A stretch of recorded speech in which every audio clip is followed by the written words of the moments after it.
మరోసారి మన దేశ అత్యంత సంపన్నుడిగా రిలయన్స్ ఇండస్ట్రీస్ అధినేత ముఖేష్ అంబానీ అగ్రస్థానాన్ని దక్కించుకున్నారు. ఫోర్బ్స్ ఇండియా రిచ్ లిస్ట్ 2025 ప్రకారం అంబానీ 105 బిలియన్లు అంటే మన ఇండియన్ కరెన్సీలో దాదాపు 8.75 లక్షల కోట్ల నికర సంపత్తో ఇండియాలోనే ధనవంతుల జాబితాలో మొదటి స్థానంలో నిలిచారు ఆయన.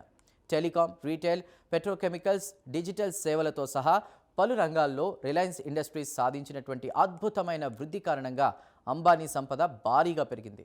ఆయన సంపద ఈ ఏడాది 100 బిలియన్ల మైలురాయిని దాటి భారతీయ వ్యాపార సామ్రాజ్యాల బలాన్ని మరోసారి నిరూపించింది.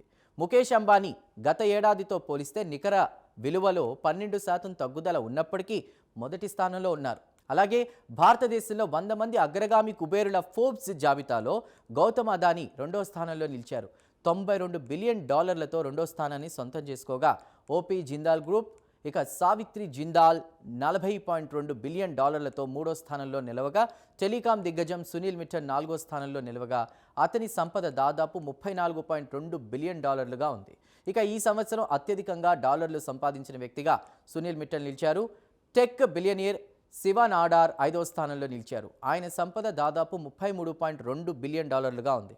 ఆరో స్థానంలో రాధాకిషన్ దమానీ అండ్ ఫ్యామిలీ సంస్థ అయినటువంటి డిమార్ట్ 28.2 బిలియన్ డాలర్లతో ఉండగా, సన్ ఫార్మాస్యూటికల్స్ అధినేత Dilip Sanghvi and family 26.3 billion డాలర్లతో ఏడో స్థానంలో ఉన్నారు.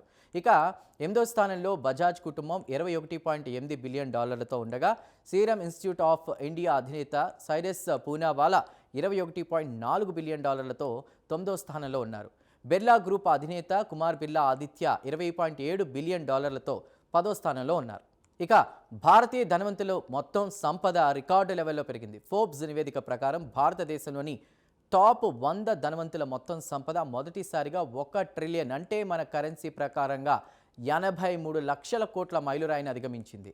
ఇది భారతీయ ఆర్థిక వ్యవస్థ బలపడుతున్న తీరుకు, ముఖ్యంగా స్టాక్ మార్కెట్లలోని పెట్టుబడులకు నిదర్శనంగా నిలిచింది. ముఖేష్ అంబానీ భారతదేశంలో అత్యంత ధనవంతుడిగా కొనసాగడం దేశీయ, అంతర్జాతీయ ఆర్థిక రంగంలో రిలయన్స్ ఇండస్ట్రీస్ ప్రాధాన్యతను స్పష్టం చేస్తోంది. దేశంలో పరిశ్రమలు, సాంకేతిక రంగాల్లో అంబానీ తీసుకుంటున్న కీలక నిర్ణయాలు భవిష్యత్తులోనూ ఆయన స్థానాన్ని మరింత బలోపేతం చేయగలవని ఆర్థిక నిపుణులు అభిప్రాయపడుతున్నారు. ఈ క్రమంలో ఈ ఏడాదికి గాను ప్రపంచంలోని 500 అతిపెద్ద కంపెనీల జాబితాను ప్రముఖ అమెరికన్ మ్యాగజైన్ ఫార్చ్యూన్ విడుదల చేయగా, అందులో రిలయన్స్ ఇండస్ట్రీస్కు ఈ లిస్టులో 88వ స్థానం దక్కింది. గత ఏడాది 86వ స్థానంలో ఉండగా ఈసారి ర్యాంకింగ్ 2 స్థానాలు జారుకుంది.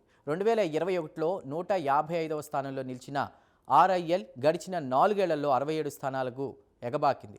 ఈ లిస్టులో రిలయన్స్కు చోటు దక్కడం వరుసగా ఇది 22వ సంవత్సరం. అయితే ఇక ఆసియా కుబేరుడిగా రిలయన్స్ ఇండస్ట్రీస్ అధినేత ముఖేష్ అంబానీనే ఉన్నారు. గడిచిన ఏడాది కాలంలో ఆయన సంపద 1,00,000 కోట్ల మేర తరిగిపోయినప్పటికీ 8.6 లక్షల కోట్ల నికర సంపదతో మొదటి స్థానాన్ని ఆయన కాపాడుకున్నారు.